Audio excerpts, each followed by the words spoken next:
Hello students, আজকে আমরা নিয়ে এসেছি ক্লাস 5 এর আমাদের পরিবেশ বইয়ের ওপর প্রথম পর্বের অর্থাৎ ফার্স্ট ইউনিট টেস্ট, যেটা তোমাদের সামনে এপ্রিল মাসে হবে, তার জন্য নমুনা প্রশ্নপত্র।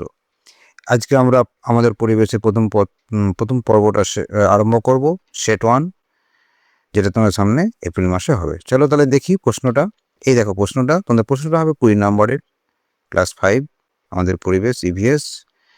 হ্যাঁ, এটা হবে কত নম্বরের? 20 নম্বরে। আমি তোমাদের প্রশ্ন সেট করেছি, এগুলো প্র্যাকটিস করলে তোমাদের পরীক্ষায় প্রশ্ন উত্তরগুলো করতে সুবিধা হবে বা কিছু কমনও পেয়ে যেতে পারো। দেখো 1 নম্বর প্রশ্ন দিচ্ছি যে শূন্যস্থান পূরণ করো। 5টা প্রশ্ন আছে। 1.1 প্রশ্ন হচ্ছে যে ডিওটি ডট চিকিৎসা করা হয় কোন রোগের জন্য? ড্যাশ রোগের জন্য। হ্যাঁ, ডিওটি চিকিৎসা করা হয়, দেখো যক্ষা বা টিউবারকুলোসিস রোগের জন্য ডিওটি চিকিৎসা করা হয়। ড্যাশ মাটিতে বালি ও কাদার পরিমাণ বেশি। কোন মাটিতে বালি ও কাদার পরিমাণ বেশি? না তো বলবে দোআঁশ মাটিতে বালি ও কাদার পরিমাণ বেশি। যে প্রাণীদের মেরুদণ্ড আছে তাদের আমরা কি প্রাণী বলি? ড্যাশ প্রাণী বলি। মানে এখানে সেই প্রাণীদের আমরা কি বলি সেটা হবে। দেখো এখানে যে প্রাণীদের মেরুদণ্ড আছে তাদের মেরুদণ্ডী প্রাণী বলে। লেন্সকে বাংলায় ড্যাশ, অর্থাৎ লেন্সকে বাংলায় বলে কি সেটা লিখতে হবে, যে লেন্সকে বাংলায় বলে বিবর্ধক কাঁচ বা আতশ কাঁচ। কলকাতার ঢাল ড্যাশ দিকে, কলকাতার ঢাল পূর্ব দিকে। তাহলে আমাদের 1 নম্বর প্রশ্নটা হলো। এবার আমরা আসছি 2 নম্বর প্রশ্নতেই। 2 নম্বর প্রশ্নে আছে, দেখো বন্ধনের ভেতর থেকে সঠিক উত্তরটি বেছে খাতায় লেখো। 6টা প্রশ্ন আছে, 6 নম্বর। বন্ধনীর ভেতর থেকে সঠিক উত্তরটি বেছে নিয়ে খাতায় লিখো। আচ্ছা, বন্ধনীর ভেতর বলতে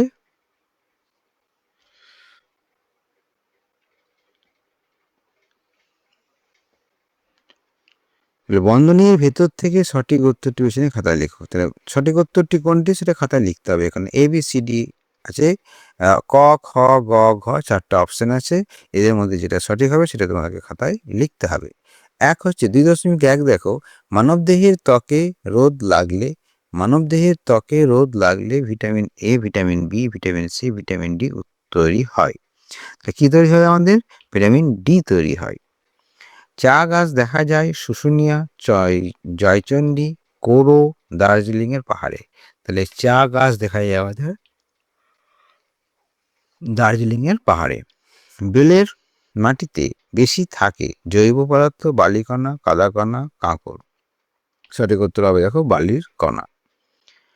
মাছের ঘা সারাতে জলে যে ওষুধ দেওয়া হয়, মাছের ঘা সারাতে জলের যে ওষুধ দেওয়া হয় তা হলো potassium nitrate, potassium sulphate, potassium permanganate আর পটাশিয়াম ক্লোরাইড।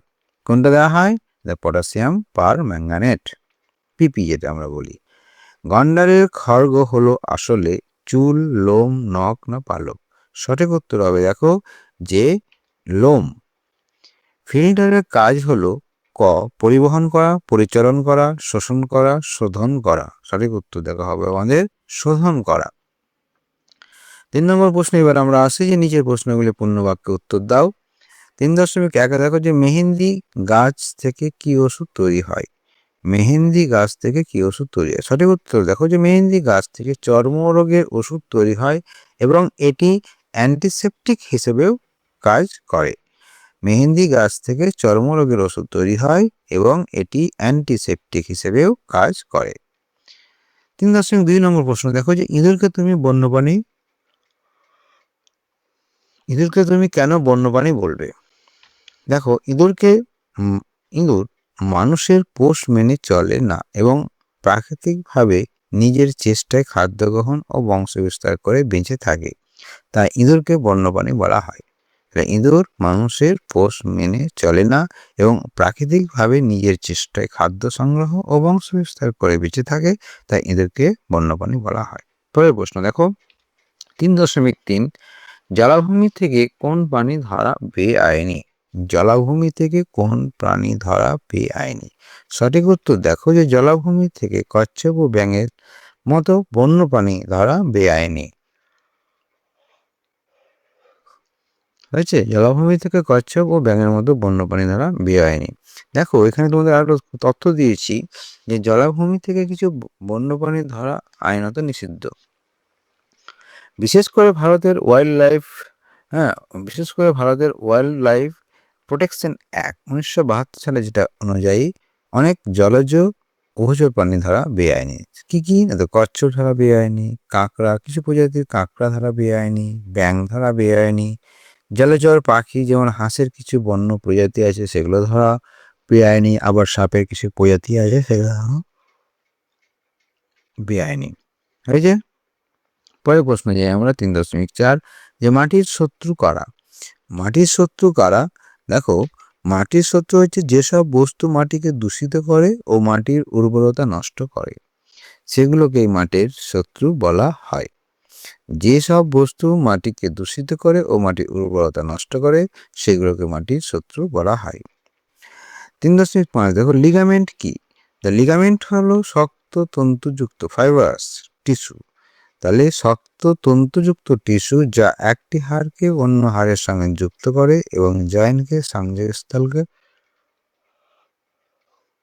স্থির ও মজবুত রাখে হলো লিগামেন্ট। পরে প্রশ্ন দেখি আমরা 4 নম্বর প্রশ্ন বলেছে 2 বা 3টি বাক্যে উত্তর দাও। এক সময়ে কি দেখে মানুষের ভেদাভেদ হতো বা ভেদাভেদ করা হতো? কালো মানুষদের সম্মানের জন্য লড়েছিলেন কারা? দেখো এক সময় মানুষের গায়ে রং দেখে ভেদাভেদ করা হতো। কালো মানুষদের সম্মান ও সমান অধিকারের জন্য লড়াই করেছিলেন Nelson Mandela, Martin Luther king junior. হয়েছে। এক সময় মানুষের গায়ের রং দেখে ভেদাভেদ করা হতো। কালো মানুষদের সম্মান ও সমান অধিকারের জন্য লড়াই করেছিলেন নেলসন ম্যান্ডেলা এবং মার্টিন লুথার কিং জুনিয়র। মাটি প্রধানত কয় প্রকার ও কি? কোন মাটিতে বালি আর কাদার প্রায় সমান থাকে? দেখো মাটি প্রধানত 3 প্রকার, যেগুলি হলো বেলে মাটি, কাদামাটি বা এঁটেল মাটি, দোআঁশ মাটি। তাহলে কোন মাটিতে? যে মাটিতে বালি ও কাদা প্রায় সমান তাকে দোআঁশ মাটি বলা হয়। যে মাটিতে বালি ও কাদার পরিমাণ সমান তাকে দোআঁশ মাটি বলা হয়। তাহলে এ পর্যন্ত আমার প্রশ্ন শেষ। হ্যাঁ, এই 20 নম্বরের প্রশ্নের উত্তর তোমাদেরকে দেখে দিলাম, তোমরা এগুলো প্র্যাকটিস করবে আর অবশ্যই কিন্তু ডেসক্রিপশন বক্স থেকে ওটা ডাউনলোড করে এগুলো প্র্যাকটিস করবে। আর চ্যানেলটাকে অবশ্যই সাবস্ক্রাইব করবে, বেল আইকনটা বাজিয়ে দেবে, একটা লাইক দেবে আর সবাইকে বলবে এবং এটা প্র্যাকটিস করবে। Bye bye.